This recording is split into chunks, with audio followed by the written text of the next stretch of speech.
સદદેવીદાસ અમરદેવીદાસ અષાઢી બીજના દિવસે મારો રસ્તો તોરણિયા ધામ તરફ અને હું નીકળી ગયો તોરણિયા માટે. થોડી વારમાં તો મોતીબાગ આવી ગયું, પછી આવ્યો કાળવા ચોક, હજી ગાડી ચલાવું તો આવી ગયો મકબરો અને પછી મજેડી ગેટ, આવી ગયું શક્કરબાગ અને આગળ વધીએ તો દોલતપરાનો ગેટ અને પછી સાબલપુર ચોકડી અને ત્યાંથી થોડોક આગળ વધ્યો તો મોટા મોટા ડ્રીલ મશીન જોવા મળ્યા. અને શેનું કામ ચાલે છે તમને જો ખબર હોય તો કોમેન્ટ કરજો. અને અહીંયા ઘેટા બકરા જોવા મળ્યા અને હું પહોંચી ગયો નકલંગ ધામ અને ત્યાં પહેલાં 12 બીજના ધણીના દર્શન કર્યા. અને તમે જોવો છો એ પ્રમાણે ભક્તોની ભીડ પણ લાંબી છે.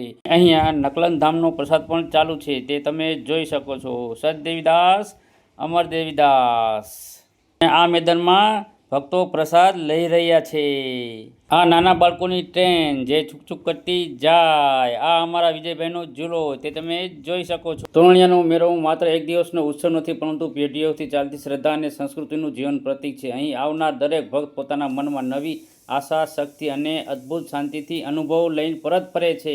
અને બપોરના 12 વાગ્યા હતા એટલે માણસો પણ ઘણા ઓછા હતા, એટલે મેળો કરવાની મજા આવી. અને તમે પણ જો તોરણિયાના મેળામાં હતા કે નહીં તે કોમેન્ટ જરૂર કરજો. તમને પણ જો આ વિડીયો ગમ્યો હોય તો તમારા મિત્રને અચૂક શેર કરજો.